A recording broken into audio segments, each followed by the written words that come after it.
If you're traveling to any of these 30 European countries in 2025, here's everything you need to know about the new ETIAS. Previously, as a visa-exempt passport holder, you could have entered the Schengen area visa-free for 90 days within a period of 180 days. I think I discussed that in a blog post.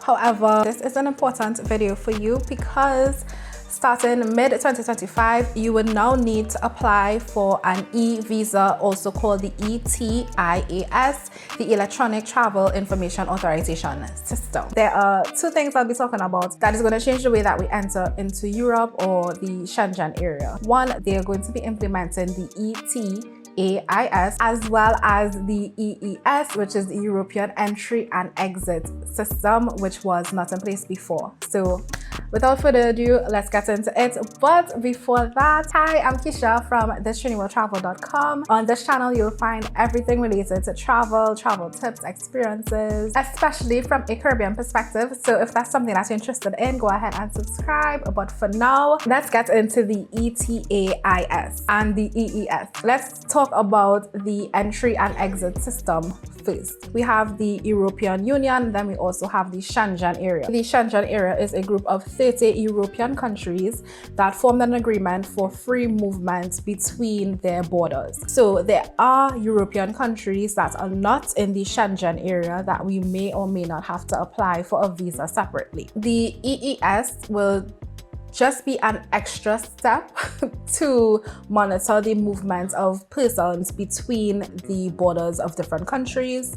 So it will be similar to in the US, where they implemented these systems where you have to do biometric data. So there is the machine. I don't know how they'll implement it in Europe, but there's a machine where they scan your face, they may take your fingerprints. That type of information was not collected for travel within the EU. However, now they will be implementing that system, and it is said to take effect from October 6th, 2024. For them, it's just an enhanced security system for immigration and migration, or however they want to do it. But it is a new system that will take into effect, especially if you've traveled before and it's like, what is this going on?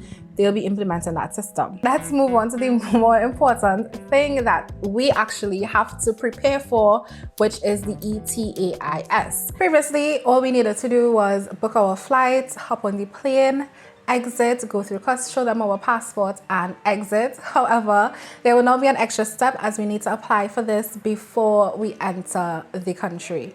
Instead of the visa system that we have to apply for, let's say to enter the United States, where you have to set an appointment, go to an interview, all of that, you don't have to do it. This is, let's call it a pre-check before you enter the country. So they get to see your passport details, all of that, and the e-visa would be valid for 3 years or until your passport expires. So if my passport expires in 2029 and I apply currently, it's going to expire, let's say 2027 or 2028.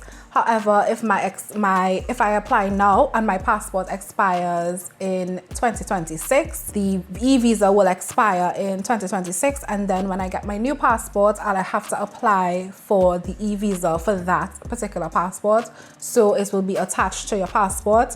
So again, it expires. It will be valid for 3 years. So basically, it expires in 3 years or until the validity of your passport. This system was supposed to be launched, I think, probably since 2021, and it kept getting pushed back.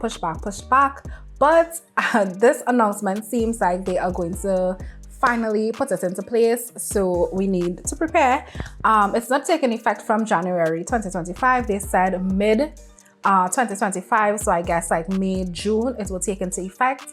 But they'll also be given a 6-month grace period to or I guess a transition period, because for the news to spread, for persons to get accustomed with the system, I guess for them to work out any technical glitches. So it would not be a case, well, this is basically what they're saying.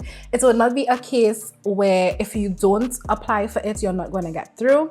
Also, it's an online system and usually you can get a response within 24 hours. So you can book it maybe on the day of your flight if you forget. To apply, it's an online process. So of course you would need your passport to apply. You'll need an internet connection. You go to also you would need, I assume, a credit card. I'm not too sure of all the payment platforms that they would have available, but you'll need to pay a fee of €7 to process the application.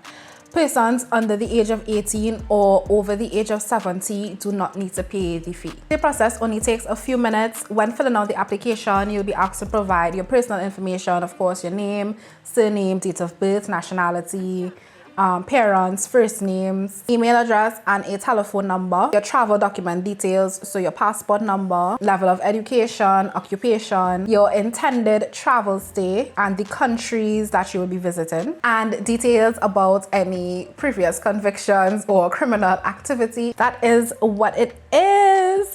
And just a note, being granted the e-visa still does not guarantee entry into the country. And this is not to scare you, but this is just to say, like, if anything happens at security control, border control, and they deny entry, you can't argue and say, well, I have an e-visa, I can enter. Even if you have a visa, even if you legally are allowed, they can still deny you entry for whatever reason they may choose. Rarely it will happen unless you're a little sus, but for the most part, I think it should be, for the most part, it would be an easy, seamless process. Because you need to provide the details of where you'll be staying or the travel information, my advice would be not to apply until you have that information, so it doesn't seem like you're trying to play smart. So if you know what hotel you'll be staying at, you know what countries you'll be visiting, then you could go ahead and make the application. It's a process that you could do before or after you've booked your flights. So just do it before you board the plane or before your date of travel. I would say give it at least a month if you want to be safe. If you plan the trip in advance and you want to be safe, at least do it a month before your date of travel, just in case anything goes wrong and they need more information and there may be any back and forth. Do it a month in advance so you're not too flustered if anything goes wrong. But also remember that they're giving the grace period of 6 months, I guess, to get everyone accustomed to the system. But for sure, 2026, the system will be should be in place fully, and you will need to have that ETIAS before entering into any of the Schengen countries. I hope that this video was informative, so now you know what you need to do if you're traveling to the EU or the Schengen area in 2025 and beyond. Just the changes with the new EES entry and exit system where they'll be taking your biometric data. And yeah, so if you're traveling to Europe and you're looking for some tips, check out my videos listed here. Recommended apps for traveling to Europe, as well as how to travel to Europe from the Caribbean. And until next time, safe travels. Ciao.